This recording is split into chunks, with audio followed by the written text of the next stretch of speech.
Hi there, Mark Bowden here, expert in human behaviour and body language, back with you again on how can art help us understand how to do a great job showing up via video, especially from your work from home office. You'll remember I started some videos about a year and a half ago, first of all talking about the Dutch masters and how they can help us set up with light and perspective and mundane objects and even putting a little dog in the frame to connect with the audience. We then talked about the German expressionists, how gesture can help you bring energy into the frame rather than dissipating it out of the frame to connect with the audience, but also to have the most impact in the visual world. And then we talked about pop art and how you can use that modern idea in order to collate an environment around you that lets people into your value system and some of your psychology so they can connect with you better.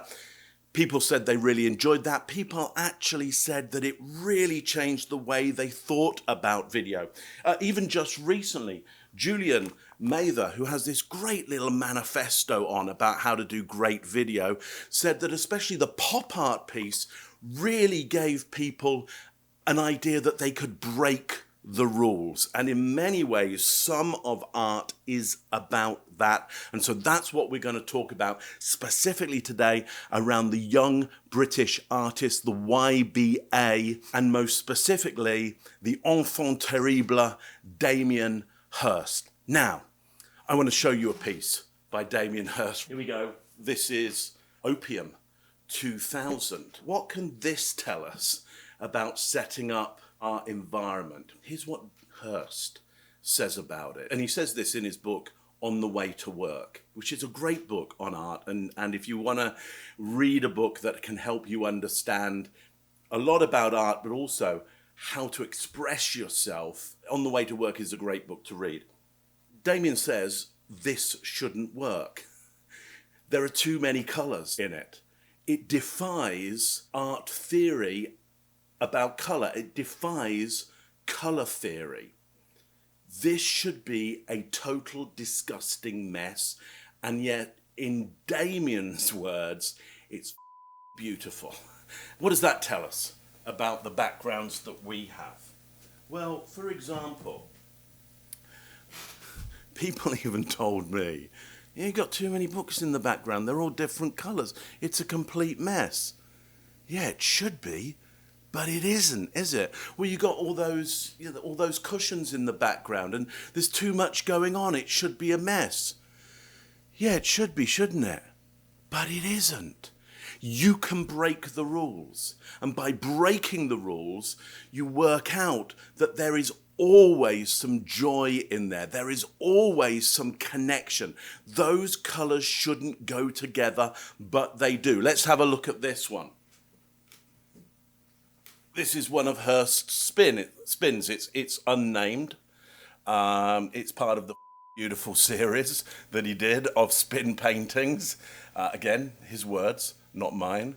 And again, it shouldn't work. Nothing about this, he says, should work. All he did was to spin a piece of paper and throw emulsion paint over it.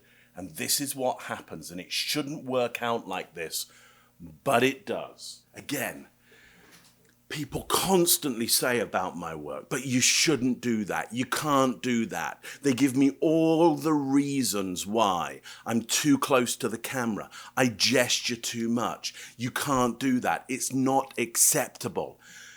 But people like it. It works. And look, here's the thing. Try stuff out. Do it. Give it a go. What is the worst that's going to happen? Somebody's going to complain. You've always got somebody. Well, you shouldn't do it like that. No, that's not what they taught me at school. Ridiculous. Ridiculous. This, just like Hirst's work, showing up on video is pop art. It is super cheap.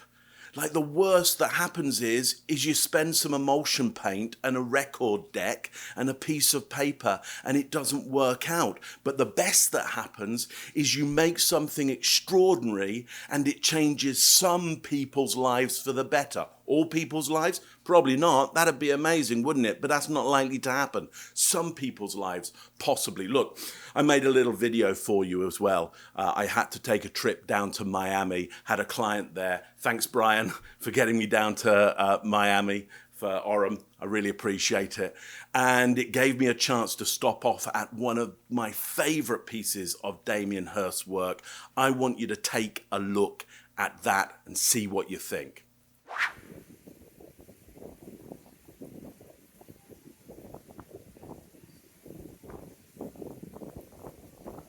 Damien Hirst's gone but not forgotten.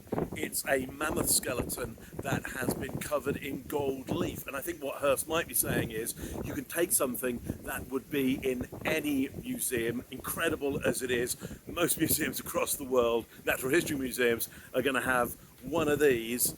It's gone, it's forgotten, it's mothballed essentially. Everybody's seen it, but you cover it in gold leaf and you got something completely new, completely original and worthy of being in an art gallery, Famer Hotel, where I am right now. So look, take something mundane, something obvious, something mothballed, and present it on a pedestal and see what happens.